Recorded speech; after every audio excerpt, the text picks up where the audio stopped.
Hello there. How are you all doing this summer? I'm sure you have been listening to the episodes of the podcast series Unpacking Authenticity with Moumita Gokhale. Thank you again for encouraging me, and I hope you have been able to implement. So, it would be amazing if you can share some of your implementing or perspectives that you have been thinking on after listening to this podcast. Today I have with me Neeraja Ganesh. But before I go ahead and introduce her to you, I would want to share that we are dividing this conversation with Neeraja Ganesh into two episodes. So one I'm publishing today, that is 16th of May, and the other one, perhaps 23rd of May, is what you will see the rest of it.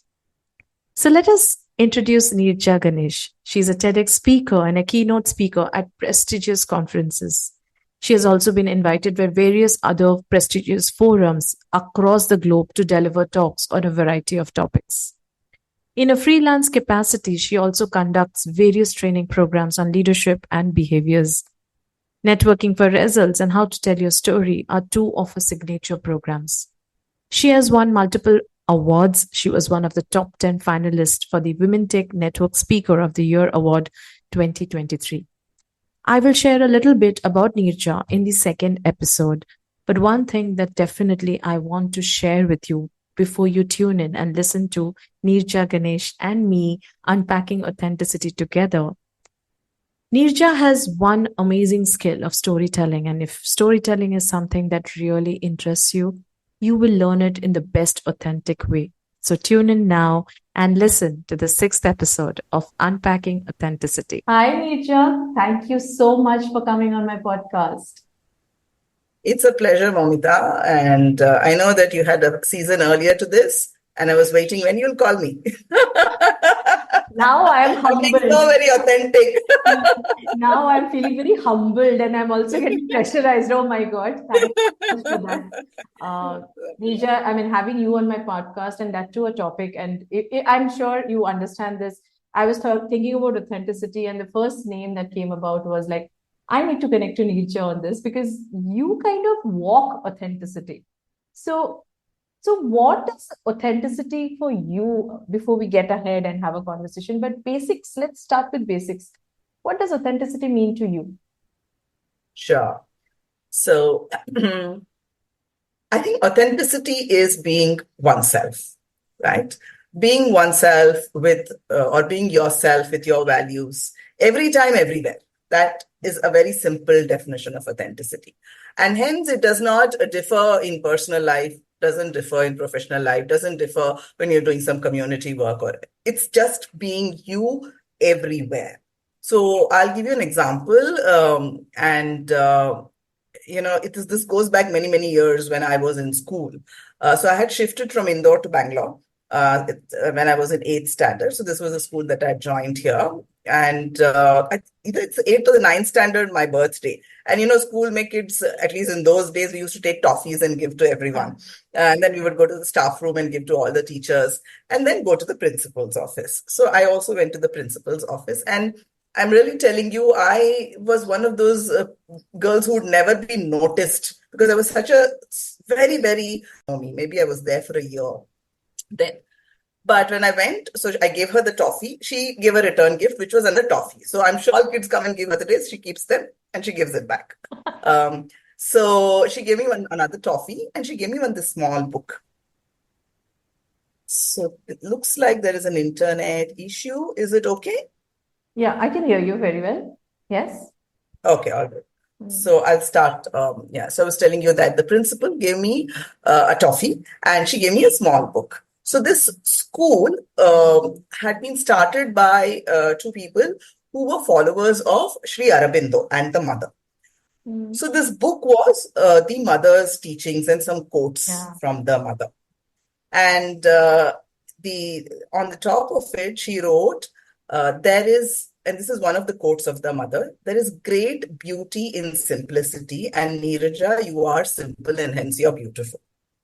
Now, can you imagine what it would do to a ninth standard girl who was in the midst of so many other girls for whom their priorities at that point in time is fashion, looking better than the other person, which boy is looking at you and which teacher is knowing you and all of that. And here I was just myself, and Oh, that had caught the attention of the principal. wow. Okay. And she picked it and she said, "You're beautiful because of you being so simple." Yeah. And that day to this day, 40 years later, I continue to be myself. It does not matter what the latest fashion trends are. So I'm wearing a sari which is 30 years old. Okay. And it doesn't matter to me. The sari is intact. So it may not be the most fashionable thing or latest in vogue, but I continue to wear it, right? I'm turning gray, but it's okay. I don't need to color my hair. I'm just myself because people will reach out to me and not because of what I wear, not the way I look, and or even in the work. So we are facilitators, we deliver leadership programs.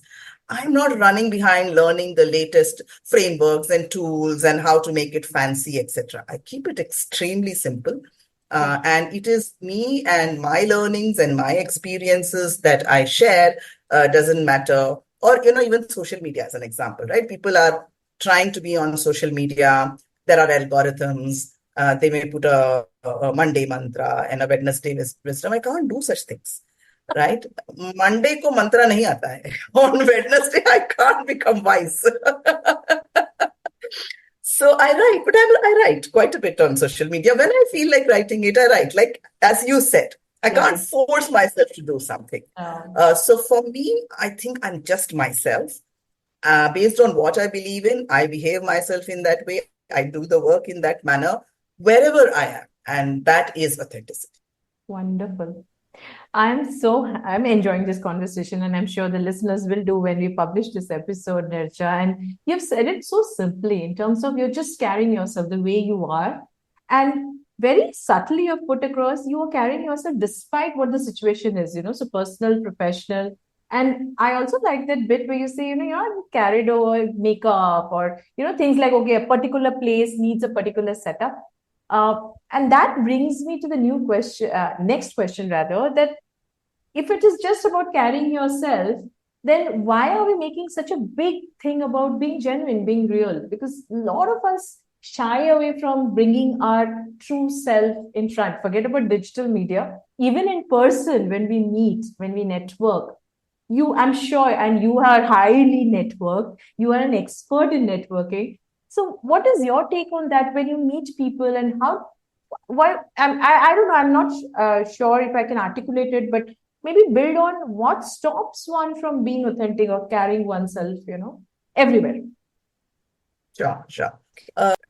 So I'll go back to the question, right? What stops people from being authentic? So Right. let me again narrate another story here. So in this organization where I joined, I was probably 2 years into this organization, and I got nominated to be as one of the 11 women leaders, very senior women leaders, who were chosen to be part of this Senior Women's Leadership Development Program. So 11 of us, there were people from US, UK, India, of course, Dubai, Japan, and 11. So it was a huge process, I'm sure, to even pick up the 11 out of whatever number of women leaders were there. And it was a residential program in Paris. So we all flew there. Before that, there was this coordinator who called all of us and told us how this program would be, do's and don'ts, etc. And then she said the dress code for this is Western formals. So I said, see, I don't wear Western formals. In India, a salwar or a sari is considered formal, and I'll wear that. And she was taken aback because there have been many, many programs that they have run. Because in Paris, where they run this, they call it as their university. So they bought a castle and they run tons of programs. And I'm sure there'll be Indian leaders also who will be attending. And probably nobody has said, I will not wear Western formal, right? And here this woman is saying, I won't. So she was taken aback. And she said, I don't know how this will cut through. So I said, see, you've gone through a huge process of selection. Leaders would have fought to say, my person should be on this program. And I'm sure it's not because of what someone wears. There are other attributes that we carry because of which I got selected. Now, if you're going to tell me that you cannot have me in the program because of what I wear, I don't want to be part of the leadership, where what you wear, stands beyond what you actually deliver. But you go and have a conversation with whoever I told her. So she did go, and she came back and said, Neeraja, okay, you can wear what you think is formal, but just keep it muted, like black, white, gray. So I said, okay, I mean, I can always wear a black salwar or a white salwar. So we went, and day one, 11 of us. There were 4 of us from India. The other 3 Indian women were in so-called Western formal, so pant suits or skirt suits.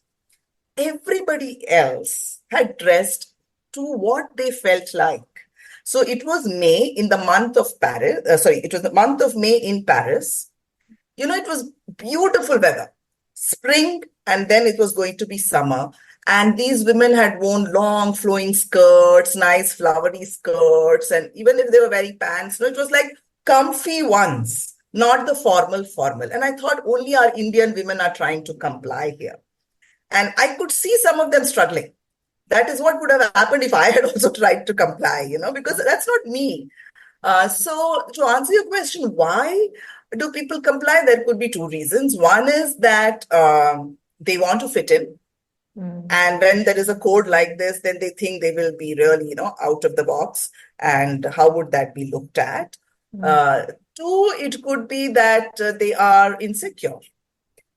Like I was okay to be out of the cohort if they, felt that somebody who doesn't wear Western formals should not attend. I was okay. There was no insecurity in me because a leadership program doesn't define me. Wonderful. You feel that I'm a leader, hence you're putting me through something to better me, right? So it's only going to make me better, but it doesn't define me. I'm already there at that level. And hence, that's why I do what I do, being myself, and maybe the others have not yet arrived there. I love this because, I could connect to that sari and the Western formals. Personally, I don't wear Western formals as such. Of course, I may wear dresses or jeans or something like that. But when I'm training or when I'm facilitating, I like a salwar kameez, I feel more comfortable. Right. Even sari, I'm not very comfortable because I think I'm too dressed up for that occasion. Okay. So, and there's so many people like how she told you, and there's so many, Moumita, why don't you, wear sari? Because you will look a little more like a facilitator, I said, okay, if I have to get programs, and I'm feeling so nice that somebody else also thinks like this, Neeraja. So thank you so much for this. And that's precisely, you spoke about fear, you spoke about feeling insecure. So what do you think, how does the environment or maybe, the exposure, how can it help one to be authentic? I mean, where you could voice out, the others were not able to. So what can we do as an environment to support that system that let's all be ourselves? Right. So I will give you another story, and you will get a lot of stories from me, okay? And because I think with the story, the point is also emphasized, right? Sure. So here I was part of this project in this organization where we were delivering a lot of free learning programs to colleges, to women largely, right? So we wanted to educate more women, and there were a lot of free learning resources that we were offering. And we had a large target, a huge target to kind of impact by a particular month. So we were also aligning with partners. How much can we reach out to colleges? So those partners who had their connects with colleges, we were collaborating with them, saying, you bring us colleges and the students, and we will offer the free programs. Now, what happened here in this organization is that they continuously have these initiatives. So one finishes, another will start. So once a college and a student gets onboarded, then for a lifetime, whatever new projects come in, whatever new interventions are there, they continuously get offered to these students if they wish to take it, which means mailers keep going to them. Okay. Now, these are all free programs, so we're not making any money on it. So when we were speaking to this one partner, he said, see, I have spoken to all these colleges only for this program. So you will not send any other mailers to them. So I went and I was the lead for the program. So he told me this. I went back to the CEO and I said, he has this request. CEO said, okay, we'll make an exception. Now, what happened, I don't know, but I forgot to tell the marketing team about this. And in a couple of days, some mailer has gone and hit his college students also. And that college, management called him. It was a weekend and night. He called me. He was extremely furious. And he was yelling at me, saying that you said that you will honor what I said. Now it has gone out. The college thinks that, I'm doing some hanky panky. You said free programs. They are thinking I'm making some money on this. Lot of stuff. So I apologized to him and I said, let me see what happened, like how to stop this. I said, I'm sorry, but let me see in future it not happen. So immediately I called the CEO. I'm saying it's a weekend night, right? And I said, this has happened. I forgot.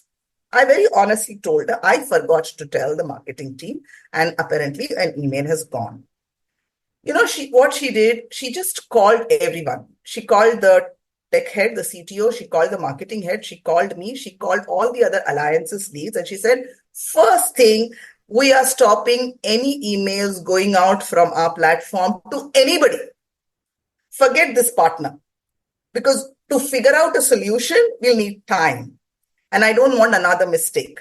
So she said, I don't care if it is going to impact any other client and college, but no emails go out till such time we figure this out. For once, she didn't ask me, why did you forget? We have made a mistake and it's such a big thing. She didn't. And then we got into a meeting to figure out how do we only eliminate this particular partner, right? So how do we find those email IDs and ensure that it doesn't happen even by mistake? So that's why tech was there, marketing was there, all of us putting our heads to see what to do. So we figured out a solution, which they were going to implement the next day. Third, she wrote an apology email to this partner. She did not mention my name. She did not say anything. She said, we are sorry and it will not repeat. And she scheduled a meeting with him next day, with me, with tech head and others, to really convince him that it was a mistake and it'll never happen, to tell him what is the solution we are putting in place. So next day he came for the meeting, but he was not one of those who could get appeased. Maybe, the college had really yelled at him. We never knew. So she was trying to tell him again and again that we are sorry, this will not happen again. And this is the way we are going to, put a process in place so that this doesn't happen. But he was just refusing to listen. Couple of days, he kept sending us emails, WhatsApp messages saying, tell me who was responsible. Tell me who was responsible. And the CEO said, no, it's the organization. I mean, there's not one person involved, right? And she said, finally, I myself will come and talk to the college. If you really want the college to, be calmed down, I will do the talking. But he didn't agree. Then she said, sorry, we would have loved to partner with you, but looks like you don't trust us. So let us end the partnership. And it was a big impact to us because he was bringing in big numbers, but she was okay with it. She said, it doesn't matter. We can take a hit on numbers. We'll make it up with some other partner, but person who believes us, who trusts us, is the person that we would like to work with. And look at what it did to me. I, as a person, am always authentic. So I am okay. I can take the beating even if I got beaten. But somebody else who's new in the system, how she or he would have felt encouraged that you committed a mistake, but nobody was, beating you up for that. We are only going to learn from this to say how in future. So I was reflecting why I forgot. And I was saying I should put some systems for myself not to forget.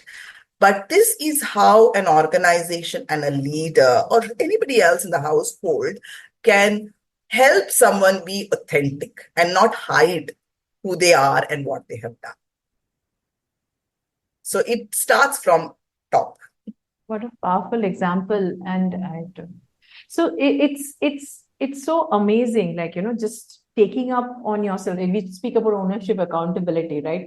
I'm sure you're also Absolutely. conducting workshops, and why does it not come? And this is amazing example of putting it across. And I love the way, the way it was handled. And if everyone thinks on those lines, then the defense that we bring in, oh my God, I cannot be authentic because they will not take it well. So Neeraja, in your stories, I'm also hearing that it's not easy because at times you may lose clients, you may lose, partnership, you may lose business. So, and that is one of the biggest fear that we see, especially in the corporate when I'm dealing with the leaders, senior leaders. How can I say that? Because they may not take it well, the management may not buy it in. So, what are the few things that one can do where possibly for that person he knows the receiver will not receive it? So what ways do you think they can manage by still being authentic but not ruining the relationship? Yeah. So there are only two things that can happen. One is that the other side understands. We could be penalized, but it's okay. I mean, the relationship still continues because they understand us. They believe, in the work that we do, or the way we do it, etc. And those are the kinds of stakeholders and clients that we would like to work with also largely. Okay. But I do understand that it takes time for us to reach a stage where we say, okay, such a client I don't want to work with. At some point in time, we will work with every client because we are still kind of work in progress to reach that stage. Uh, but I think for me, what works is that I always take a holistic view of the situation. I never look at it as a point in time, which is now. I will always look at what will happen because of this 10 days down the line, 10 months down the line, 10 years down. And I assess that. When you take a very holistic view, then sometimes you're willing to let go of the client, of the person, of the stakeholder. And I think that is important for each of us.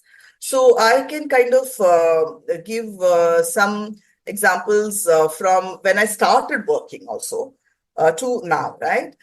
So after my first job, I was really, attending tons of interviews to get to my second job, and I managed to get a job for double the salary. Okay, so I was very thrilled. Technology I'm talking about 1996. So, double the salary was thrilling, and I accepted the offer. And I was serving notice.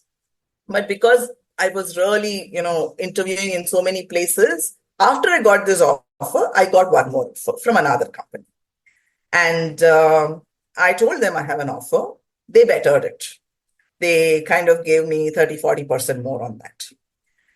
Now, what do people usually do? Largely people will ghost you, right? They will not show up on the day.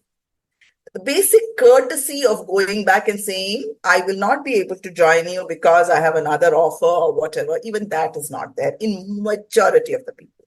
They just keep quiet and they will not show up on the day of joining.